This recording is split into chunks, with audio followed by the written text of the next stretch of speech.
Ô, Flávio, cara, eu acho que o melhor lugar pra gente começar é eu te perguntar como é que tá teu pai.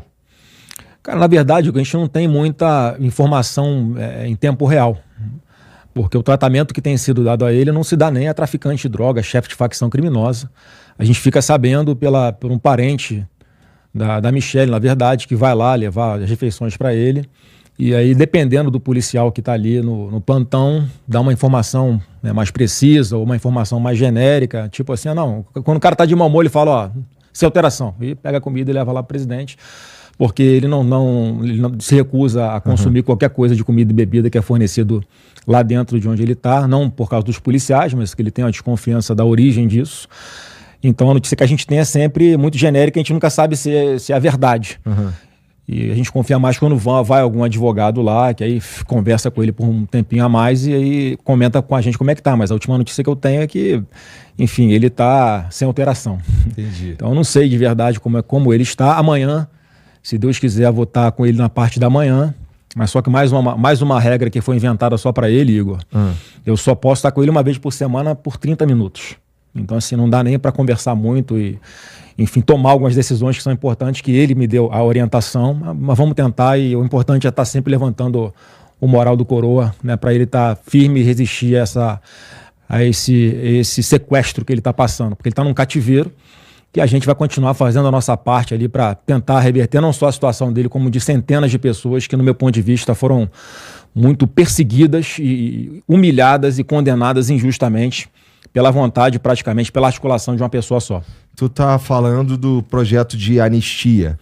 A gente está há alguns meses batalhando nesse assunto.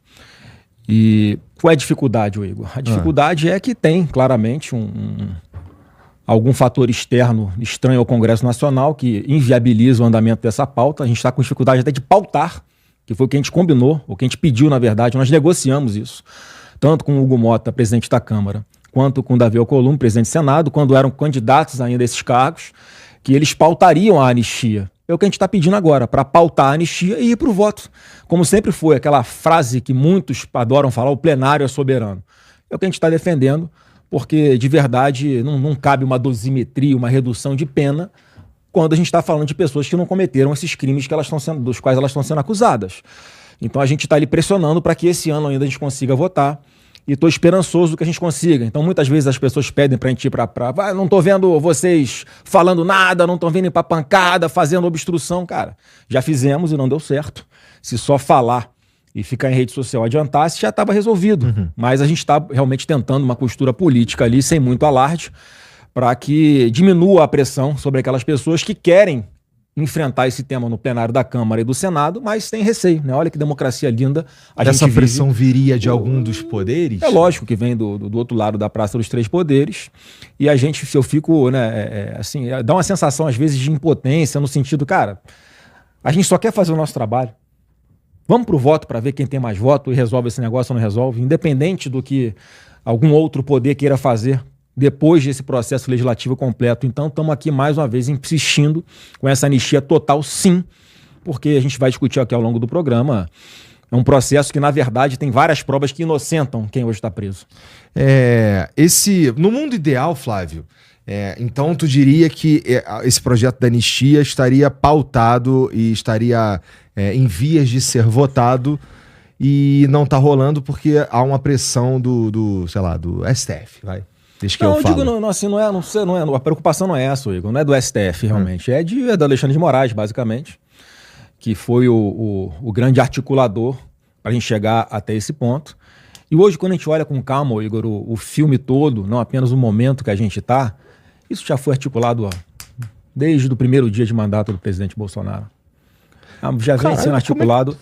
Porque, na verdade, o Bolsonaro se elege em 2018. Porque uma das paradas que eu ia te perguntar aqui é justamente quando é que tu acha que começa essa perseguição? Pra você ter uma ideia, quando você vai lembrar de um caso que teve bastante repercussão, que foi quando o Alexandre de Moraes deu uma decisão para impedir que o então delegado Alexandre Ramagem, delegado da Polícia Federal, assumisse a chefia, a diretoria-geral da Polícia Federal. Isso foi em 29 de abril de 2020. 29 de abril de 2020, tinha 1 ano e 4 meses de mandato do presidente Bolsonaro. Numa canetada, ele simplesmente falou, não, ele está sendo colocado lá porque ele é amigo dos filhos do presidente e vai ser um cara que vai ser parcial, não vai fazer um trabalho independente. Pô, eu nem conhecia o Ramagem direito. O Ramagem se aproximou do meu pai em 2018, quando a Polícia Federal escolhe a equipe que vai fazer a escolta do candidato a presidente da República. Nunca soube da existência de Ramagem na minha vida. Ele não era deputado, era um delegado.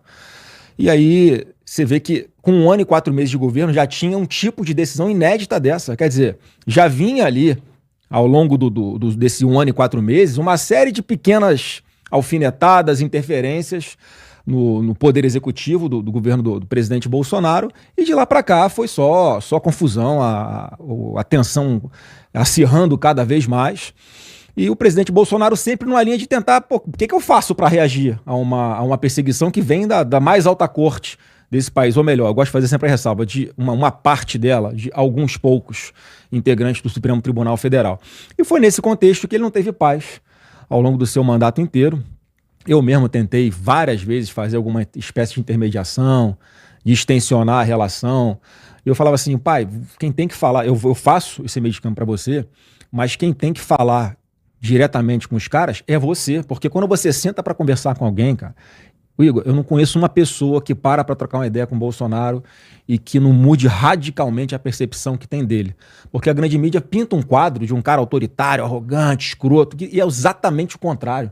Um cara do coração gigante, um cara patriota de verdade, que, pô, entrou só em confusão aí, podia estar tranquilamente tomando água de coco na praia em qualquer lugar do mundo, sem precisar passar pelo que ele está passando.